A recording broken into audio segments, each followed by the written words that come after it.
마태복음 16장 1절에서 28절 말씀, 저와 여러분이 한 절씩 교독하겠습니다.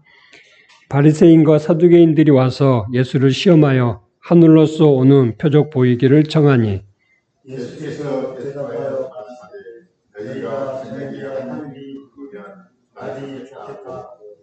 아침에 하늘이 붉고 흐리면 오늘은 날이 굳겠다 하나니, 너희가 천기는 분별할 줄 알면서 시대의 표적은 변별할 수 없느냐.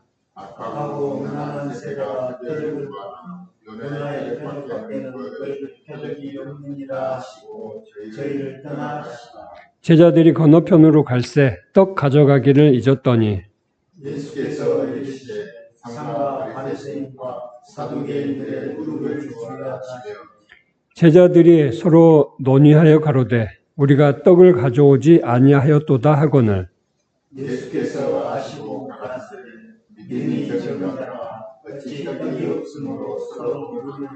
너희가 아직도 깨닫지 못하느냐. 떡 5개로 5,000명을 먹이고 죽은 것이 몇 바구니며 떡 7개로 4,000명을 먹고 죽은 것이 몇 바구니라는 것을 깨닫지 못하느냐. 어찌 내 말한 것이 떡의 관함이 아닌 줄을 깨닫지 못하느냐. 오직 바리새인과 사두개인들의 누룩을 주의하라 하시니, 그제야 제자들이 떡의 누룩이 아니고 바리새인과 사두개인의 교훈을 상가라고 말씀하신 줄을 깨닫는다. 예수께서 가이사랴 빌립보 지방에 이르러 제자들에게 물어 가라사대 사람들이 인자를 누구라 하느냐. 가로되 저는 세례요한 저는 엘리야 어떤 이는 에레미야나 선지자 중 하나가 하나이다.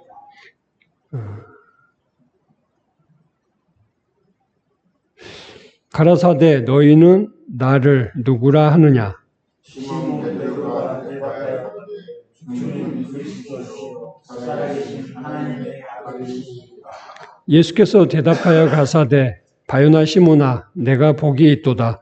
이를 내게 알게 한 이는 혈육이 아니요 하늘에 계신 내 아버지이시니라. 또 내가 내게 이르노니 너는 베드로라. 내가 이 반석 위에 내 교회를 세우라. 음부의 권세가 이기지 못하리라. 내가 천국 열쇠를 내게 주리니 내가 땅에서 무엇이든지 매면 하늘에서도 매일 것이요 내가 땅에서 무엇이든지 풀면 하늘에서도 풀리리라 하시고, 이에 제자들을 중재하사 자기가 그리스도인 것을 아무에게도 믿지 말라 하시나.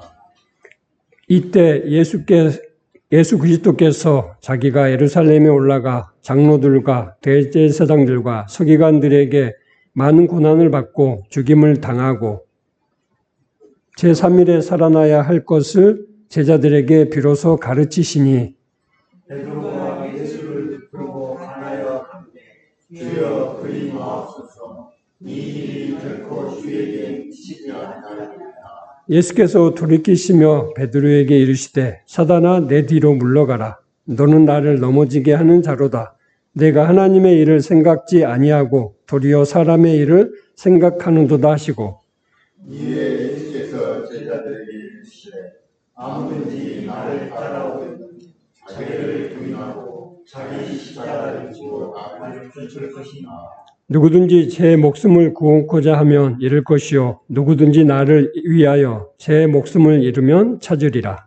사람이 만일 온 천하를 얻고 제 목숨을 잃으면 무엇이 유익하리요. 사람이 무엇을 주고 제 목숨을 얻겠느냐. 인자가 아버지의 영광으로 그 천사들과 함께 오리니 그때에 각 사람의 행한 대로 갚으리라. 진실로 너희에게 이르노니 여기 있는 사람 중에 죽기 전에 인자가 왕으로 나타나고 죽는 것을 본 자도 있느니라.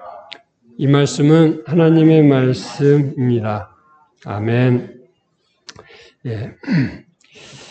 이 마태복음 16장은 마태복음 전체에서 이 중간쯤에 해당이 되고 또 예수 그리스도의 사역의 전환점을 갖는 그러한 장입니다.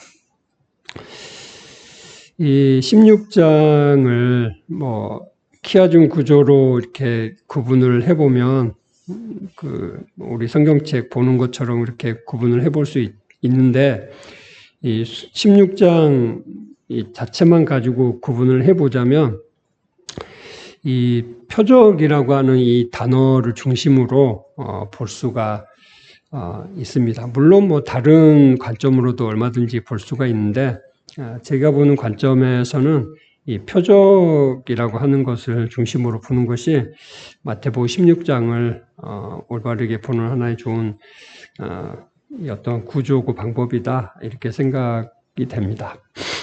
1절에 보면 바리새인과 사두개인들이 예수님에게 표적을 구합니다. 어떤 표적이냐면 하늘로서 오는 표적을 구합니다. 이미 마태복음 12장에 보면 이 바리새인과 서기관들이 예수님에게 와서 이 표적을 요구를 했었어요.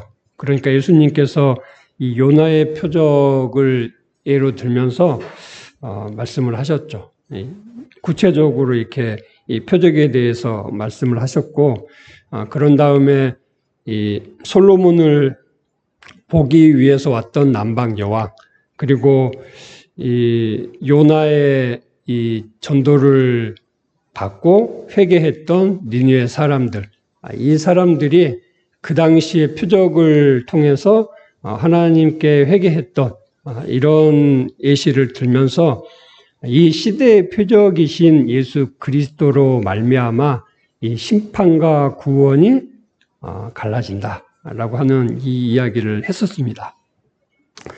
그런데 이 마태복음 16장은 그 마태복음 12장하고 상당히 양상이 틀려졌어요. 이제 이 보통 사람들이 예수님에게 대한 이 호불호가 굉장히 많이 갈렸고, 특히나 이 바리새인과 사두개인들, 이 사람들은 그 당시 이 이스라엘 사회에서 이 정치와 종교를 아우르는 핵심 위치에 있는 사람들이고, 지난 시간에 저번에 한번 언급을 했던 것처럼 바리새인이 가지고 있는 위치와 어떤 방향과 이 사두개인들이 가지고 있던 어떤 위치, 그리고 그들이 추구했던 어떤 종교적인, 정치적인 어떤 입장들은 서로 굉장히 반대였어요. 그러니까는 바리새인과 사두개인은 말하자면 그 당시 앙숙과 같은, 지금 우리나라로 치면 그 민주당과 국민의힘, 이런 정도의 그 위치에 있는 사람들이 바리새인과 사두개인들이에요. 그런데 오늘 1절에 보면 이 두 그룹이 하나로 뭉쳐가지고 예수님에게 왔어요. 그리고 묻는 것이 하늘로서 오는 표적을 구하고 있습니다. 그들이 요구한 하늘로서 오는 표적은 무엇인가? 이 복음서, 특히 이 마태, 마가, 누가, 이 공간복음서에는 표적이라고 하는 단어를 잘 안 써요. 보통 기적, 뭐 이적 이런 것들을 쓰고, 이 요한복음에 가면 이제 표적이라고 하는 용어를 씁니다. 이 기적이라고 하는 것은 하나님의 권능이죠. 하나님의 권능. 세상에 일반적으로 없는데 일반적이지 않은 어떤 현상이 나타나는, 그것이 뭐냐면 하나님의 권능의 어떤 증거인 거죠. 그래서 귀신이 쫓겨나고, 그 다음에 병이 고쳐지고, 또 심지어는 어떤 자연적인 현상, 뭐 파도가 멈춘다던가 이런 일들이 일어나는 거죠. 그런데 표적은 뭐냐 했을 때 그 하나님의 어떠하심을 가리키는 표지판의 역할을 하는 것이 이 표적인 것이죠. 표적. 그리고 이 온전한 표적, 구체적인 이 표적은 바로 예수 그리스도가 표적이라고 하는 거죠. 어떤 표적인가 했을 때 하나님 대심의 표적인 거죠. 하나님 대심.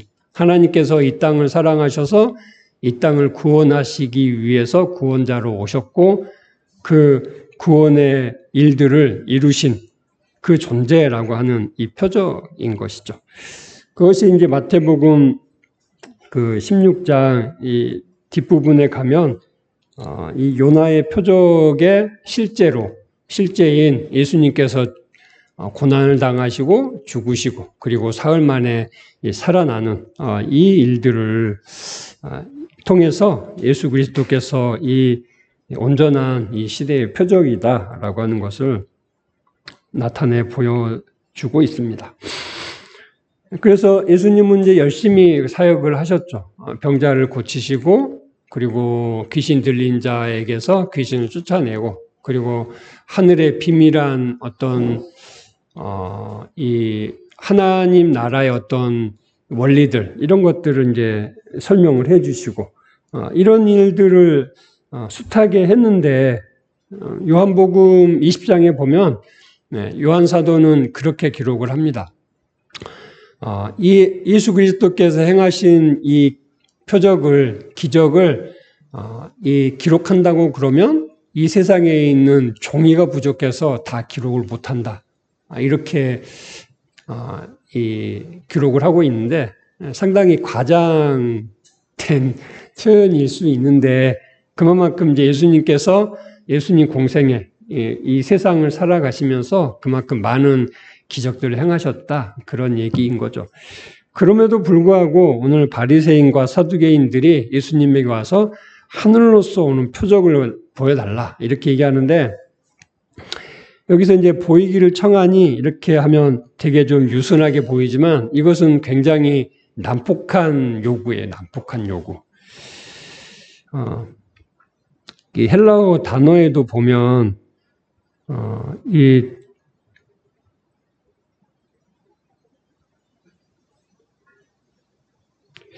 그 앞에다가 전치사를 더 붙여가지고 그것을 강조해. 그냥 나타내는데 앞에 전치사를 붙여가지고 그 나타내는 것을 강조를 하고 청하는 것도 구하는 것도 이 그냥 구하는 용어가 있는데 거기다 앞에 전치사를 붙여가지고 굉장히 강요스럽게 청하는 이런 형태로 마태가 표현을 하고 있습니다. 그러니까 이제 바리새인과 사두개인들은 내면에 어떤 거냐면 지금 이 청중들이 이 백성들의 마음이 어느 정도 예수님에게 이렇게 그 집중돼 있고 자신들이 받아야 되는 어떤 이 집중을 예수님에게 빼앗기고 있는 그런 상태라고 하는 거죠. 그러니까는 당신이 그렇게 잘났고 뭐 이렇게 사람들의 추종을 받는다 그러면 그럴 만한 증거를 내놔봐라. 이제 이런 투인 거죠. 그래서 4절 말씀에 보면 예수님께서 이들을 향해서 악하고 음란한 세대라고 표현을 하고 있습니다. 악하고 음란한 세대. 악하고 음란한 세대. 뭐가 악하고 음란한 세대일까? 뭐 여러 가지를 통해서 악하고 음란하다 이렇게 표현을 할 수 있겠지만 그것은 시대의 표적인 예수 그리스도를 받아들이지 않고 대신에 자신들이 그 위치에 있고 계속 그 위치를 누리고 싶은 그 마음 이것이 바로 악하고 음란한 세대라고 하는 것이죠. 궁극적으로 구약 시대부터 이 이스라엘 백성을 하나님은 선지자들을 통해서 이스라엘 백성들을 정의할 때 목이 곧은 백성이라고 정의를 하고 계세요. 목이 곧은 백성. 너희는 목이 곧은 백성이다.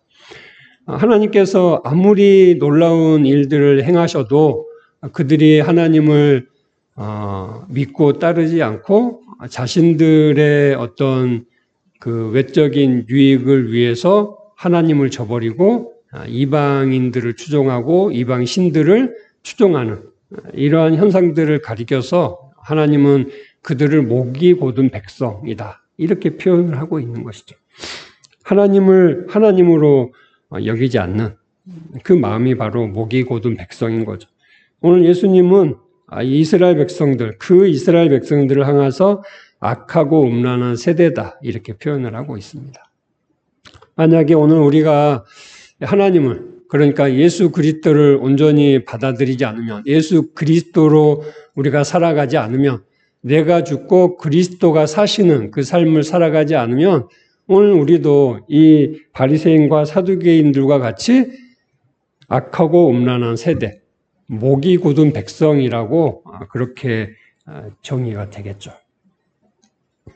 그래서 우리는 이 말씀을 통해서 우리가 이 예배를 하고 말씀을 공부하는 그 이유가 뭐냐?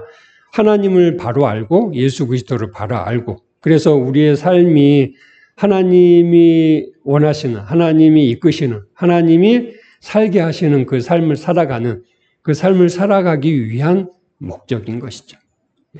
내가 원하는 것을 받아내고 내가 원하는 삶을 살아가면 되는 것이 아니라, 하나님이 우리를 이 땅 가운데 창조하셨고 또 예수 그리스도의 복음을 통해서 구원하신 그 목적대로 살아갈 때, 그것이 약하고 음란한 세대가 아니라 하나님이 영광을 받으시는, 예수 그리스도의 십자가의 영광을 누리는 그 삶이 된다라고 하는 것입니다. 그래서 이 표적, 이 사람들이 요구하는 표적이 뭔가 하는 거에 대해서 1절에서 얘기를 하고 있습니다. 그런데 5절 말씀 이후에 보면 이제 바리새인과 사두개인들의 누룩, 즉 교훈을 얘기를 하시면서 그들이 요구하는 표적은 어떤 표적이죠? 외적인 표적이에요. 외적인 표적. 그런데 예수님께서 그들에게 나타내 보이시는 표적은 뭐냐? 외적이고 성령에 의한 표적인 거죠. 성령에 의한 표적.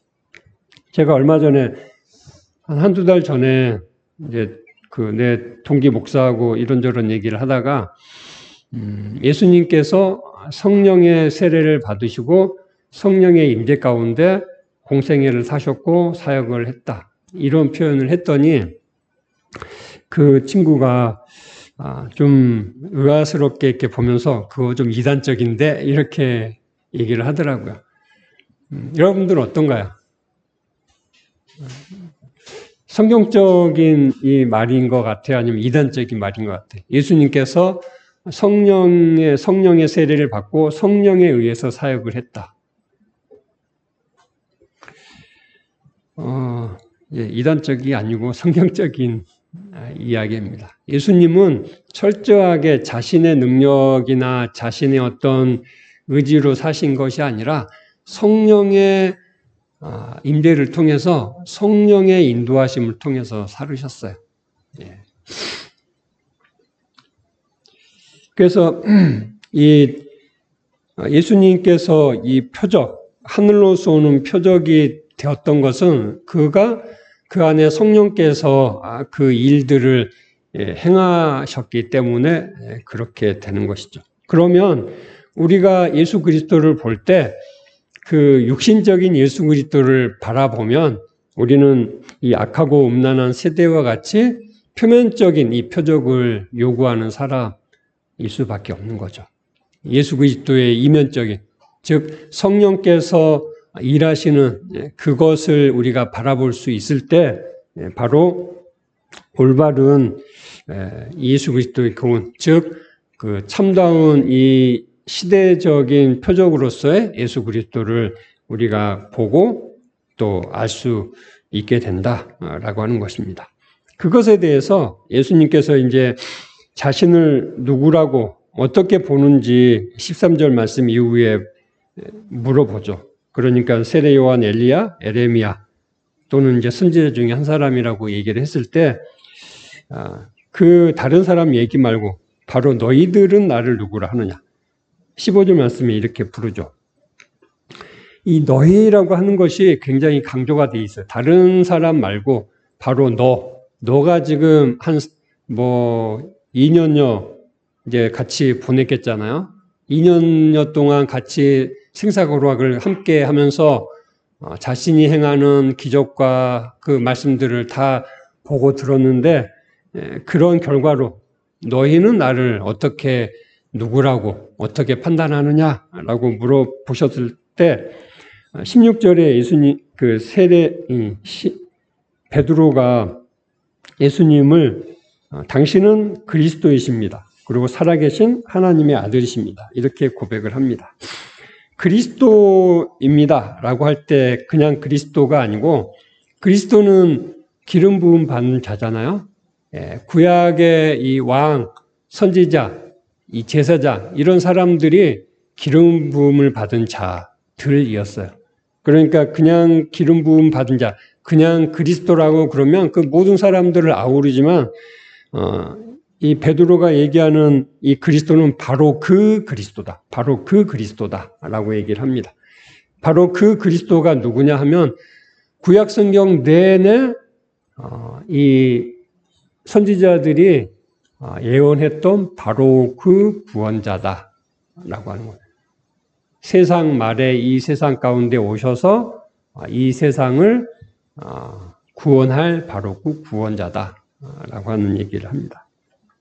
그런데 20절 말씀에 보면 제자들을 경계하사 자기가 그리스도인 것을 아무에게도 이르지 말라, 이렇게 얘기를 합니다. 왜 그랬을까? 19세기, 20세기 이 자유주의 쪽에 있는 신학자들은 이런 말씀들을 근거해서, 봐봐, 왜 이렇게 써? 그래도 양심은 있어서 자신이 그런 사람이 아니니까 그냥 말하지 말라 그런 거지, 이렇게 얘기를 하는 사람들도 있었어요. 그것은 이 예수님은 그리스도예요. 그리고 구원자예요. 그런데 그 당시에 사람들은 이 그리스도, 구원자는 어떤 사람인가 하는 것에 대한 기대에 대해서 정치적인, 그리고 이 군사적인 그런 메시아, 그런 그리스도를 기대하고 있었던 것이죠. 우리가 복음서에 보면 여심당원 있잖아요. 여심당원. 여심당원들은 어떤 사람들이냐면, 이스라엘이 지금 로마의 지배를 받고 있어요. 그러니까 그거를 극복하는 게 그들에게 있어서 가장 큰 과제예요. 이 로마 세력을 전복을 하고 이스라엘이 다윗 시대와 같이, 또는 솔로몬 시대와 같이 온전한 독립국가로 이렇게 우뚝 서서 세상의 어떤 중심에 서는 이런 나라를 요구하고 있었던 거죠.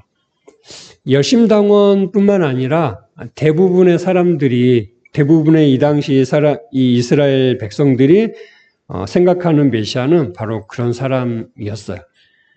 그런 어떤 관점에서 예수 그리스도는 그들이 요구하는 메시아에 부합하지 않은 사람들이었죠. 그러니까 메시아로 오신 예수 그리스도를 임의로 그런 사람으로 끌어당기는 거죠. 그러면 뭐 하나님이 목적하시고 계획하셨던 일들이 어떻게든 이루어지겠지만 상당한 어려움이 있겠잖아요. 그래서 예수님은 제자들에게 자신이 그리스도인 것을 세상 가운데 나팔을 불고 다니지 마라, 이렇게 말씀을 하셨다, 이렇게 볼 수 있습니다. 어쨌거나 이 시몬 베드로는 당신은 바로 그 그리스도이시고 살아계신 하나님의 아들이십니다. 하나님의 아들인데 앞에다가 살아계신이라고 하는 이 형용사를 붙였어요. 왜 그러냐면 지금 이 이야기가 이루어지고 있는 것이 가이사랴 빌립보라고 하는 지방이에요. 이 가이사랴 빌립보는 이 황제가 이 땅의 주인이다라고 하는 어떤 그 팔레스타인의 상징적인 도시예요.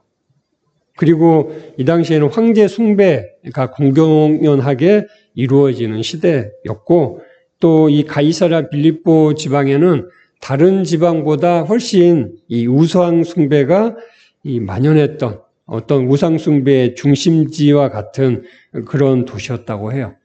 그런데 황제든 이 우상이든 그들은 이 살아있는 그런 권력, 살아있는 그런 존재가 아닌 거죠. 물론 황제는 살아있는 존재지만 그건 신으로서 있는 존재가 아닌 거죠. 그에 반해서 하나님은 이 살아계신 하나님이시다라고 하는 이 대비를 가지고 있습니다. 하나님은 살아계신 하나님이죠. 그냥 박제되어 있는 이제 근대에 들어서도 그 영국을 중심으로 이 기독교를 정의할 때 하나님을 저 멀리 이 세상을 만들어 놓고 이 세상에는 별로 관심을 갖지 않는 저 멀리 한벌 떨어져 있고 관망하는 그런 신이다. 이렇게 정의를 했어요. 보통 이제 데이즘 또는 이신론이라고 얘기를 하는데 성경에서 얘기하는 하나님은 그런 하나님이 아니시죠. 하나님께서 자신이 창조하신 이 세계에 적극적으로 관여하시고 그리고 그 이스라엘이라고 하는 하나님의 나라, 하나님의 백성을 만드시고 그 가운데 함께 사시는 그리고 통치하시는 바로 그 신이라고 하는 것이죠. 예수 그리스도 이후에는 각자의 마음 가운데 예수 그리스도로 성령으로 임재하셔서 그 피조된 인간과 함께 사시는 바로 함께인 살아계신 하나님이시다라고 하는 것이죠. 하나님은 죽은 하나님, 어떤 관념상의 하나님, 저 멀리 계신 하나님, 우리와 상관없는 하나님이 아니라 우리와 함께하는 우리를 사랑하시는, 우리를 구원하시는 살아계신 하나님이다 라고 하는 것을 이 시몬 베드로의 고백을 통해서 얘기를 하고 있습니다. 당신은 그 그리스도이시고 살아계신 하나님의 아들이십니다. 그래서 예수님은 이 고백 위에 교회를 세우겠다 이렇게 말씀을 하시죠. 19절에 천국 열쇠를 내게 주리니 내가 땅에서 무엇이든지 매면 하늘에서도 매일 것이요 내가 땅에서 무엇이든지 풀면 하늘에서도 풀리리라. 이 말씀은 성경을 왜곡되게 이렇게 보는 대표적인 말씀이에요. 우리가 세상 가운데에서 뭔가 이렇게 매면 하늘에서 매이고 세상에서 풀면 하늘에서도 풀리는, 하늘이 이 세상에 종속되어 있는 것처럼 여기는 그런 말씀으로 이렇게 읽혀요. 그런데 실상은 그런 것이 아니라 땅에서 이루어지는 것이 하늘에서 이루어지겠어요? 하늘에서 이루어지는 것이 땅에 이루어지겠어요? 우리가 이 주기도문에서도 이렇게 고백하는 것처럼 하늘에서 이루어진 것이 땅에서 이루어지는 것이죠. 하늘에서 지금 땅에서 무엇이 매면 묶이면 그것은 이미 하늘에서 묶여 있는 거예요. 세상에서 무엇인가를 풀면 그것은 하늘에서 이미 풀려 있는 거죠. 여기서 매고 푸는 이런 표현은 이스라엘 사회에서 이 율법을 대하는 대표적인 어떤 표현이라고 보통 얘기를 합니다. 그러니까는 이 율법을 통해서 매고 푸는 거죠. 맸다라고 하는 것은 이거를 그 심판을 한다는 거죠. 금지를 한다라고 하는 것. 금지하는 것이 매는 것이죠. 그 다음에 푸는 것은 허용하는 거인 거죠. 허용되는 것이 푸는 것을 얘기하는데 우리가 이 세상 가운데서 뭔가 이렇게 금지되는 것은 하늘에서, 그러니까 하나님이 금지하시는 것, 그것이 세상 가운데서 금지가 되는 것이죠. 그리고 허용되는 것은 이미 하늘에서 허용이 되었고 그것을 통해서 우리가 이 세상 가운데 허용이 되는 이런 부분들을 얘기를 하는 것이죠. 지금 이 얘기가 왜 나왔냐면 천국 열쇠를 내게 주었다라고 합니다. 천국 열쇠. 열쇠는 이제 말하자면 이 성이 있으면 성의 문을 지키는 문지기와 같은 그런 역할이 열쇠잖아요. 열쇠. 그런 어떤 권위 이런 것들인데 이제 그래서 어떤 사람을 구원시키고 심판에 이르게 하는 어떤 권위가 이제 우리에게 있다, 교회에 있다, 이렇게 섣부른 어떤 판단을 하기 쉬운데 그렇게 보는 것은 굉장히 오해인 거고, 이 열쇠 얘기를 하기 전에 이 교회 얘기를 했고, 이 교회 얘기하기 전에 이 베드로의 신앙 고백이 있었어요. 그러니까 베드로의 이 신앙 고백, 예수가 그리스도이고 살아계신 하나님의 아들이시다라고 하는 이 고백이 뭐죠? 그것이 구원을 얻는 고백이잖아요. 구원에 이르는 고백. 그래서 교회가 가지고 있는 이 권위라고 하는 것은 뭐냐? 예수가 그리스도이시고 하나님의 아들이시다라고 하는 이 고백을 세상 가운데 선포할 수 있는, 이것이 바로 교회의 기본적인 근본적인 권위라고 하는 것이죠. 이걸 누가 어디서 이 고백을 하겠어요? 이 선포를 하겠어요? 오직 이 세상 가운데에서는 교회밖에 없는 것이죠. 그래서 그것이 교회의 권위, 능력이고, 그 고백과 그 선포를 통해서 이 땅이 메고 풀리게 되는 것이죠. 이 고백을 통해서 세상이 묶여지고 또는 풀리는, 심판을 받고 또는 구원을 얻는 그 기준이 된다는 것입니다. 21절 말씀 이후에서 보면 이제 예수님께서 이제 이 자신의 사역이 그러니까 마태복음 1장 1절에서 16장 20절까지는 예수가 누구인가 라고 하는 이 주제를 가지고 이야기가 전개됐다고 그러면 이제 16장 21절에서부터는 예수가 왜 죽어야 하는가 라고 하는 이 주제를 가지고 이야기가 전개가 됩니다. 예수님은 이 시대의 표적이고 그리스도, 또 살아계신 하나님의 아들로서 어떻게 사역을 하는가 할 때 고난을 당하고 고난을 받고 죽임을 당하고 그리고 3일 만에 살아나야 하는 것이죠. 왜 그렇게 해야 하는가? 그것이 인류의 죄의 문제를 해결하고 사단의 권세를 파하고 그리고 하나님의 생명을 이 땅 가운데 가지고 오는 유일한 하나님의 계획과 하나님의 뜻이기 때문에 그렇게 되는 것이죠. 다른 방법은 없어요. 이 방법 딱 하나 있는 것이죠. 이 방법 딱 하나.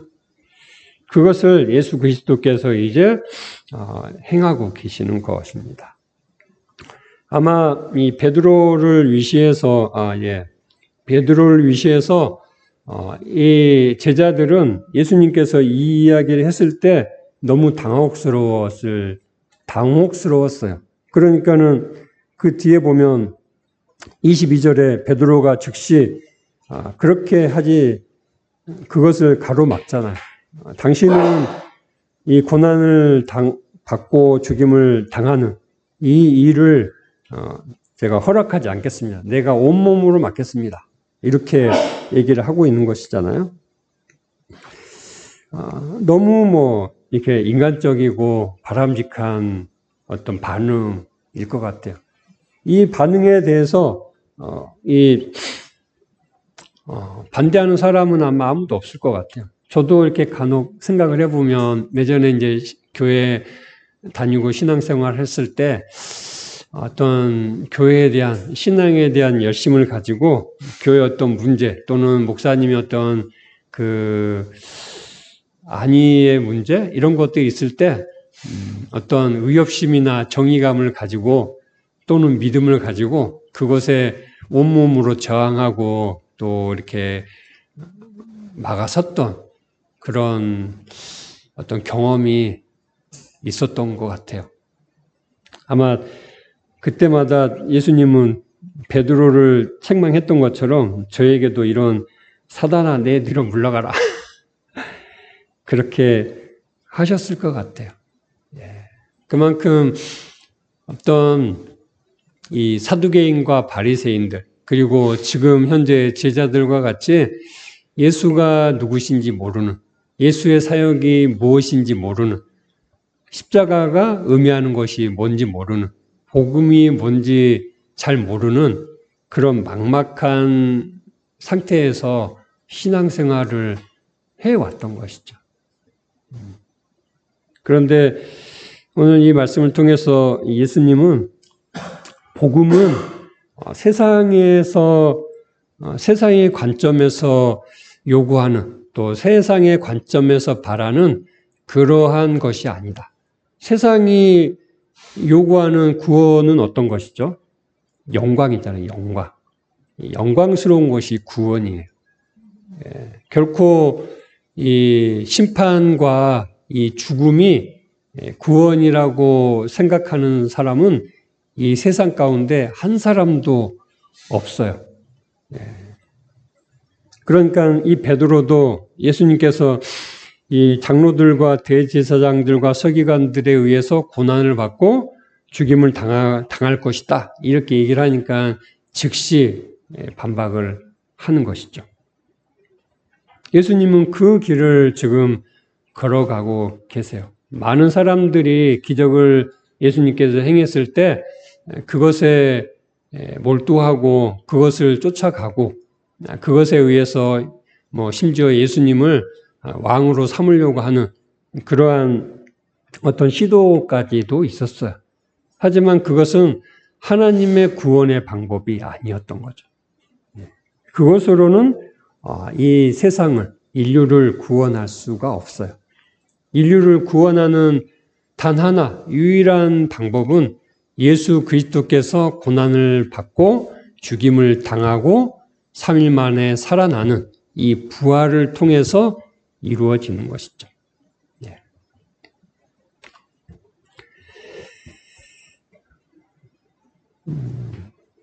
23절에 예수께서 돌이키시며 베드로에게 이르시되 사단아 내 뒤로 물러가라. 너는 나를 넘어지게 하는 자로다. 내가 하나님의 일을 생각지 아니하고 도리어 사람의 일을 생각하는도다.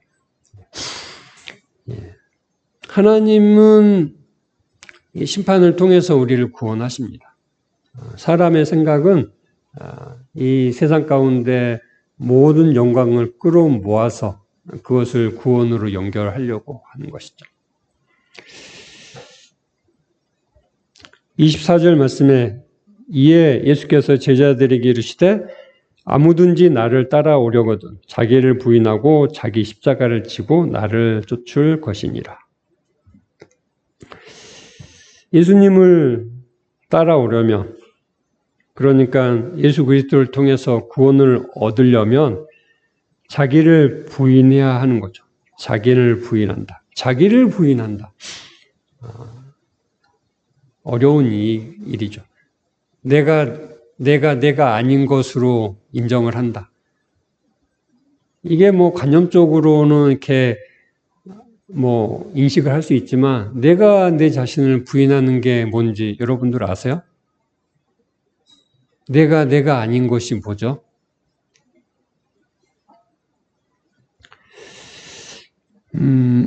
어떤 그 학자가 복음에 대해서 정의를 할 때 가장 첫 번째로 이 다루는 문제가 뭐냐면 이 세상에 왕이 필요하다라고 하는 개념이 왕이 필요하다. 예수 그리스도는 다른 무엇보다 이 세상 가운데 왕으로 오셨어요. 왕. 왜 왕으로 오셨냐? 이 세상에는 자기 자신이 왕이에요. 이 세상을 통치하는 왕이 있고 또 각 개개인은 자신의 인생의 왕으로 군림을 해요.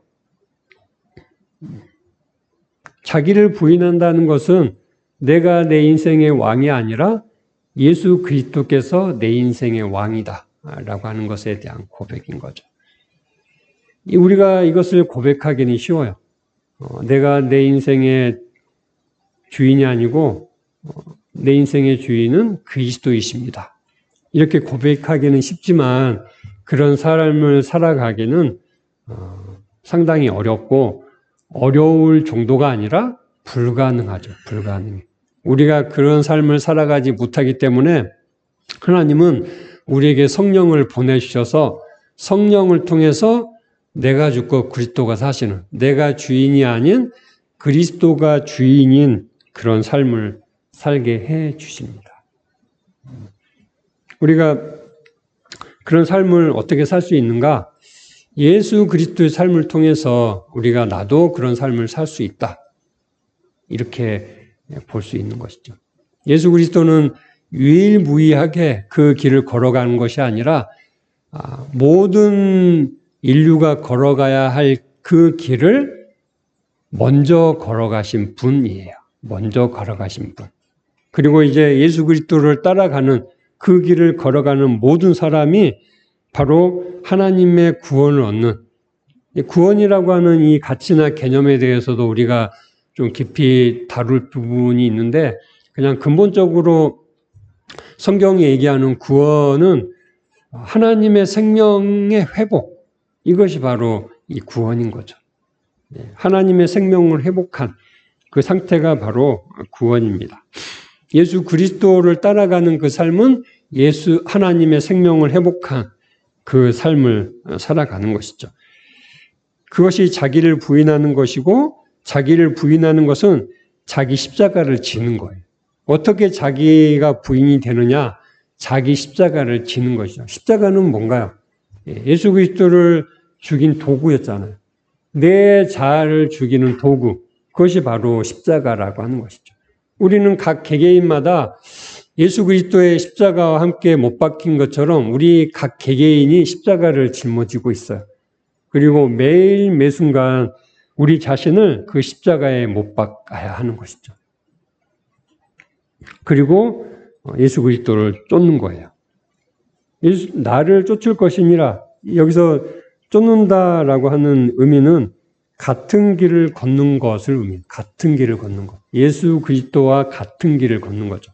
예수 그리스도가 걷는 그 길이 어떤 길이었는데? 십자가의 길이었죠. 고난을 당하고 죽임을 당하는 그 길, 그것이 바로 예수 그리스도의 길인 거죠. 자기를 부인하고 자기의 십자가를 지고 예수 그리스도를 쫓는 그 길, 그것이 바로 예수님의 제자의 길인 것이죠.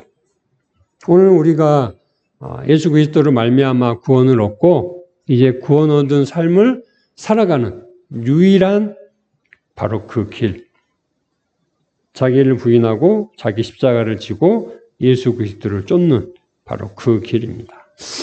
누구든지 제 목숨을 구원코자 하면 이를 보시오. 누구든지 나를 위하여 제 목숨을 잃으면 찾으리라. 이것이 기독교가 제시하는 역설인 거죠. 구원하려고 그러면 잃어버려요. 잃어버리면 구원을 얻어요.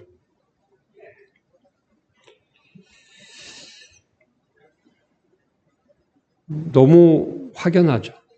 예수 그리스도의 그 십자가의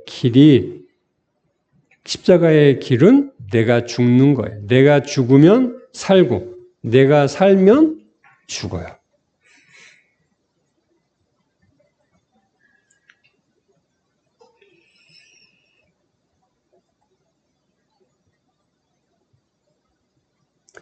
이 17절 말씀에 보면 인자가 아버지의 영광으로 천사들과 함께 오리니 그때 각 사람의 행한 대로 갚으리라. 이 말씀은 이제 흔히 그 예수 그리스도의 재림에 대해서 얘기를 한다 이렇게 많이 접근을 해요. 우리가 지금 보통 부르는 이 찬송가에 보면 이 찬송가가 이 작사가 된 시기가 거의 대부분이 20세기거든요. 20세기에 이제 미국 기독교 사회에서 이루어진 것들이 대부분인데 20세기 미국 기독교의 이제 가장 큰 특징 중에 하나는 세대주의예요. 지금도 미국 기독교의 가장 큰 어떤 영향력을 미치고 있는 세력이 세대주의인데 20세기 당시에는 그런 어떤 영향력이 훨씬 더 컸어요. 그래서 이 가사들을 보면 상당히 세대주의적인 가사들이 많이 있어요. 그러니까 우리가 이 찬송을 부를 때도 가사는 그렇게 돼 있지만 그것을 이제 염두에 두고 부를 필요가 있는 거죠. 그냥 예수 그리스도가 재림하고 어떤 천국에 가면 우리가 누릴 이런 것들을 표현이 많이 돼 있는데 우리가 그것을 인식할 때 이미 내가 죽고 그리스도가 사시는 지금 내가 살아가는 이 현세에 누릴 걸로 받아들이면 그것이 올바른 성경적인 관점이 될 거예요. 27절 말씀이 바로 그런 것이죠. 우리가 행한 것에 의해서 상급이 주어지는 이런 형태로 되어 있어요. 요한계시록에 가면 이런 어떤 흐름들이 더 강해지는데 이 여기서 행한다고 하는 것이 우리의 행위를 얘기하는 것이 아니라 지금 우리는 무엇을 지금 얘기를 하고 있냐면 이 예수 그리스도를 따르는 그 제자, 그러니까 제자도죠. 제자도는 자기를 부인하고 자기 십자가를 지고 예수 그리스도를 쫓는 거예요. 여기서 행한 대로라고 하는 것은 바로 이것을 얘기하는 거죠.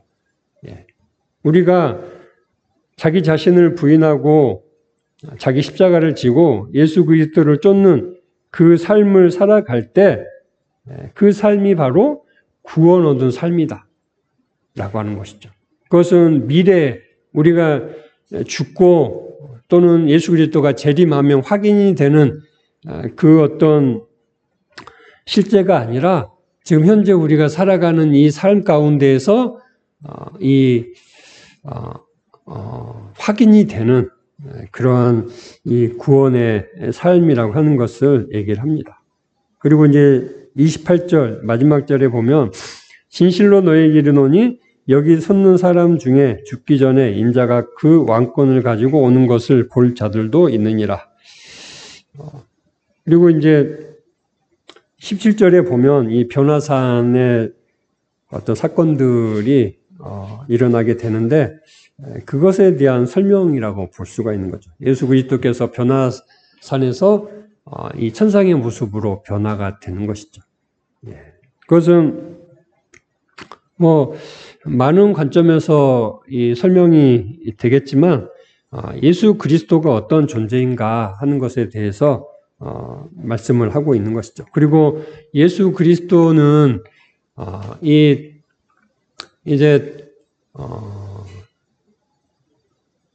빌립보서에서 다루고 있는 것처럼 사도 바울이 얘기하는 것처럼 이 비하의 신분에 있죠. 비하의 신분. 하나님이시지만 인간의 모습으로 떨어졌어요. 비하. 그냥 연약하고 무능하고 무지한 존재로 온 거죠. 하나님이신데. 그런데 하나님께서 그를 높이시죠. 그래서 하나님 우편에 앉게 하시고 통치하게 하시고 이렇게 하시는데 이제 그런 거에 대한 실제 이런 것들이 변화산의 이 사건을 통해서 보게 되는 것이죠. 아마 제자들은 이제 뭐 다음 시간에 17장을 우리가 보면 조금 더 구체적으로 이런 것들을 다루게 되겠지만 지금 16장의 관점에서 예수님께서 변화산에서 이 하나님의 모습으로 거룩한 모습으로 이렇게 변화되는 이런 것들을 생각을 해보면 예수님은 그러니까 하나님으로 이 고난을 받는 것은 아니에요. 하지만 이 고난을 받는 것에 대한 끝이 어떤 것인가 하는 것을 이 변화산에서 보여주고 있다라고 하는 것이죠. 그러니까 이 잃는 것이 다만 실패가 아니고 또 뭔가 취하는 것이 다만 성공이 아니고 이 믿음 안에서 자신을 잃어버리는 것이 바로 구원이라고 하는 것. 자기 자신이 버려지는 것. 이것이 바로 구원이라고 하는 것을 얘기를 하고 있는 것이죠. 여러분, 우리가 세상 가운데 무시를 당한다 그러면 그 무시 받는 것 참아낼 사람은 별로 없을 거예요. 표면적으로야 이제 상대방이 더 힘이 세고 그러면은 어쩔 수 없어서 그냥 굴복할 수는 있겠지만 그런 거 있잖아요. 뒤돌아서서 두고 보자 이런 거. 근데 예수 그리스도 안에서는 그럴 필요가 없고 그래서도 안 되는 것이죠. 우리는 세상 가운데 얼마든지 낮아지고 비굴해질 수 있어요. 왜냐하면 예수 그리스도께서 걸어가신 길이 바로 그 길이기 때문에. 그것이 내가 살고 또 내 앞에 있는 그 사람들이 사는 세상이 살 수 있는 유일한 방법이고 유일한 길이라고 하는 것이죠. 우리는 내 자신의 구원을 사는 것이 아니라 교회로 살아가요. 세상 가운데 하나님의 통치, 하나님의 구원이 무엇인지 나타내 보여야 하는 그러한 역할을 맡은 그런 사람들인 것이죠. 그러니까 세상 가운데 차별을 받고 또 어떤 조롱을 당하고 무시를 받는 것이 당연하고 그것이 세상을 살아가는 이 세상의 하나님의 면류관이다라고 하는 이런 생각으로 이 세상을 살아가는 저와 여러분이 되기를 바랍니다. 함께 기도하겠습니다. 네, 사랑하는 주님, 감사합니다. 베드로의 고백처럼 당신은 그리스도이십니다. 바로 그 그리스도이십니다. 구약 성경 내내 또 성경 내내 말씀하셨던 바로 하나님의 그 구원자. 세상에 어떠한 방법으로 구원을 얻을 수 없는 바로 유일한 구원의 길이고 구원자이신 바로 당신이십니다.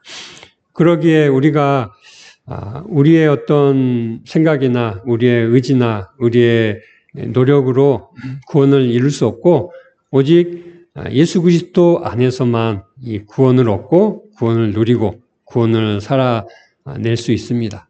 주님, 이 분명한 이 복음 위에 또 이 복음의 고백 위에 우리가 세상을 하나님의 백성으로 또 예수 그리스도가 걸어가셨던 자기를 부인하고 자기 십자가를 지는 그리고 예수 그리스도를 따라가는 예수 그리스도와 함께 걸어가는 그 길을 걸어가는 우리의 믿음의 삶이 될 수 있도록 주님 역사해 주시기를 간절히 소망합니다. 예수님의 이름으로 함께 기도드렸습니다. 아멘. 하늘에 계신 우리 아버지여, 이름이 거룩히 여김을 받으시오며 나라에 임하옵시며 뜻이 하늘에서 이루어진 것 같이 땅에서도 이루어지이다. 오늘날 우리에게 일용할 양식을 주옵시고 우리가 우리에게 죄진 자를 사하여 준 것 같이 우리 죄를 사하여 주옵시고 우리를 시험에 들게 하지 마옵시고 다만 악에서 구하옵소서. 나라와 권세와 영광이 아버지께 영원히 있사옵나이다. 아멘.